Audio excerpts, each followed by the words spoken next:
설사 내일 죽는다 해도 가슴 뛰는 삶의 계획을 세워라. 많은 사람들이 앞으로 살아갈 인생이 빤한데 계획은 무슨이라고 생각하며 현재의 일상에 안주하는 경향이 있다. 하지만 이 생각은 인생을 나태하게 만드는 큰 착각이다. 인생의 남은 시간이 얼마인지 모르는 상황에서도, 아니 설사 내일이 마지막 날일지라도 우리는 오늘 그리고 매일 가슴 뛰는 계획을 세워야 한다. 그렇지 않다면 인생은 목표 없이 떠돌며 소중한 시간을 탕진하게 될 것이다. 가슴 뛰는 삶의 계획이란 무엇인가? 가슴 뛰는 삶의 계획은 단순한 하루 일과표나 목표 리스트가 아니다. 그것은 인생의 큰 방향성을 잡아주는 지도와 같다.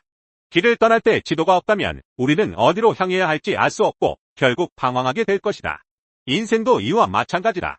미리 계획을 세우고 삶의 방향을 정해놓지 않으면 우리는 그저 하루하루를 소모하며 인생을 허비하게 된다. 어디에서 시작해야 하는가? 가슴 뛰는 삶은 저절로 주어지는 것이 아니다.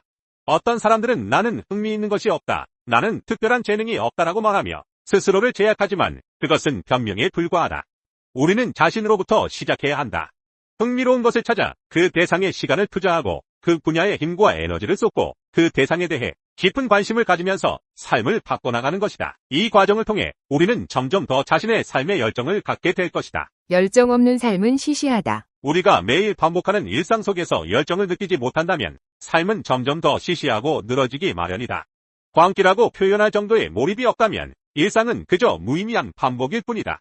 만약 지금 당신의 삶에서 열정을 느끼지 못한다면 그 열정을 바칠 대상, 즉 당신의 가슴을 뛰게 할 목표를 만들어야 한다. 그것은 큰 목표일 필요는 없다. 작은 일이어도 좋다. 중요한 것은 그것이 당신에게 의미 있고 가슴 설레는 일인가이다. 무엇인가에 미칠 수 있는 사람이 행복하다. 우리는 종종 세상의 기준에 맞춘 성공이나 명예를 목표로 하곤 한다. 하지만 진정으로 중요한 상은 외부로부터 받는 상이 아니다. 세상으로부터 인정받는 것이 삶의 유일한 의미가 되어서는 안 된다. 진정한 상은 자신으로부터 받는 상이다.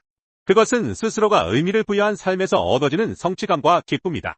자기 자신에게 상을 줄 수 있는 삶을 살아야 한다. 삶의 목적을 만들어라. 삶은 주어진 시간 동안 목표를 추구하고 그 목표에 도달하는 과정에서 행복을 느끼는 여정이다. 설사 내일이 마지막 날일지라도 오늘 가슴 뛰는 삶의 계획을 세우는 일은 결코 헛되지 않다.